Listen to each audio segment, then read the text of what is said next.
Good evening, everyone. Welcome to the Back Porch Review. My name is Nick. This is going to be a pretty short video tonight, at least this one. What I want to talk to you guys about some stuff. I know that in my first video I mentioned that I was planning to do some reviews of theological books, church history books, and things of that nature, partly because I'm a seminary student, and obviously since I'm going to have to read for seminary, I might as well review those books and talk to you guys about them, because why not? It's an obvious, easy, built-in reading list. So, but this actually isn't for seminary. This is a personal thing. We live about an hour and a half or so from a monastery. I noticed, I don't know if you noticed, but I did mention in some of the comments in the first video, just in response, that actually I go to a Baptist seminary, so I'm not Roman Catholic, but I love monasteries. I love monastics. I love studying monastics. I love a lot of things about the Roman Church. My wife and I were just not Roman Catholic. But this local monastery actually hosts, on a fairly regular basis, a lot of retreats, whether they be throughout the week, throughout the weekend, and they have one coming up in November about the wisdom of the mystics, about Christian mysticism, which this doesn't mean that, you know, it's magic or anything like that. These are people that either had visions, they had basically almost a higher spiritual life than most of us do on a regular day-to-day basis. But because I'm excited about it, I do have a few books on Christian mysticism that I thought I would read in preparation. Now, I do have until November, until this retreat, and I'll obviously have a few classes here and there, so I won't be able to read them as thoroughly as I would like once class starts back in a few weeks. So I thought I would try and knock some of them out right now. But the two of them I do want to show you. The first one is called The Way of the Mystics by John Michael Talbot. For those of you that don't know, John Michael Talbot is a Christian recording artist. He is a Catholic recording artist. He actually founded his own monastery and community in Arkansas called the Brothers and Sisters of Charity. The Brothers and Sisters of Charity. It's a Franciscan community that is helping revitalize ancient contemplative and monastic traditions for the 21st century. Talbot is Catholic music's #1 recording artist with over 30 albums to his credit and sales topping 4 million copies.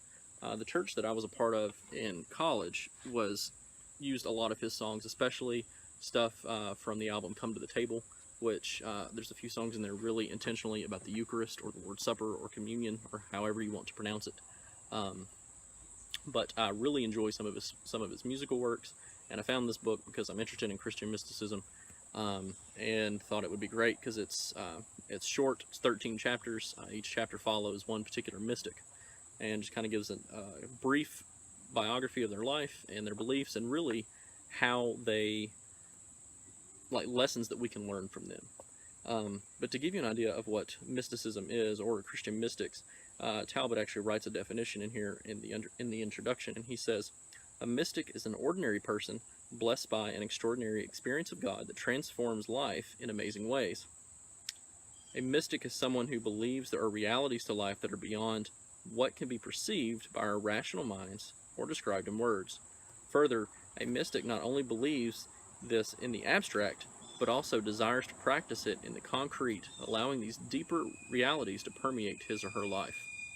To give you an idea of some individuals that this book talks about and that would be considered Christian mystics, we have Antony, who was probably, and by probably I mean definitely, the father of monasticism.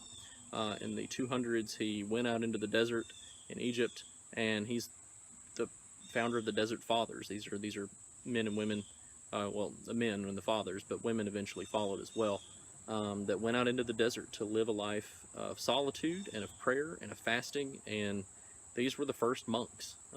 Monk meaning singular in that regard, but eventually they did come together in communities.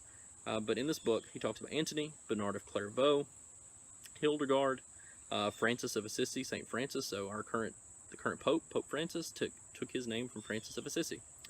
Then he goes all the way to George Fox, and then even to the 20th century to Thomas Merton.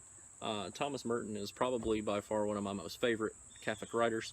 If you've never read anything by him or about him, I would highly recommend his autobiography, The Seven-Story Mountain. It's pretty long and it's dense, but it is totally worth the read. Brother Thomas was a monk in a monastery in Kentucky, called the Abbey of Gethsemane.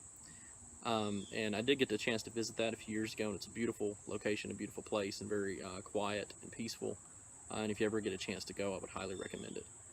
The other work that I'm planning to read before this retreat is called "The Essential Writings of Christian Mysticism" by Bernard McGinn. From my understanding, Professor McGinn, Dr. McGinn, is actually probably the leading person or the leading authority on Christian mysticism today. Just the one that knows what he's talking about, knows what he's doing, has done the research and done the writing. So I'm really looking forward to this. It looks like there's some excerpts and stuff from a lot of the writings of the mystics, and even some that Talbot's book doesn't refer to. So I'm really looking forward to this too. I know there's some stuff in here even from St. Augustine, who most people probably wouldn't consider a mystic, so I'm curious to see and learn how he's being considered a mystic. But all that said, I fully plan to read these before my trip to this retreat. This retreat sounds like it would be really interesting. It's a full weekend long. My wife is going to be gone on a trip with some friends of hers, so it's a perfect time to actually get away myself and do a spiritual retreat. I can disconnect for a while. I'm obviously going to, talk to her while I'm gone, but I can live the daily life with the monks for a few days, and it'll be great. It'll be a different experience. It's something that I've never done, and I'm really looking forward to. Which probably sounds weird for a lot of Protestants out there that somebody would be interested and wanted to do this, but I am super excited for this. I have plenty of friends from college that are oblates in the Benedictine order through St. Meinrad in Indiana, I believe, and they aren't Roman Catholic, but they are oblates, and they love every bit of being a part of that community in that way. So I'm really hopeful that I can even find something similar here at this local monastery. But with that, that's really all that I have on this. I just wanted to share that news because it seems really exciting and really interesting, and I definitely will give you guys a breakdown of the weekend when I get back. Of course, again, that'll be in November, so there should be quite a few videos between now and then, but I'll bring it up again a time or two before then to let you know what's coming up. And obviously, I'll try to do some reviews of these books that I mentioned tonight in this video, and kind of let you know what I thought of those, if I would recommend them, and those kind of things. If you guys have recommendations on Christian mysticism, or even just some anything even related to that, or if you've had an experience where you go on retreats to monasteries for a time to unplug and to get away and to spend time in this kind of spiritual disciplines in those regard, definitely tell me about it. Let me know in the comments below. I'd love to hear it. I'd love to hear your story. I'd love to hear your journey in regard to that, and give me your recommendations. Other than that, again, it's the Back Porch Review, and we'll see you next time.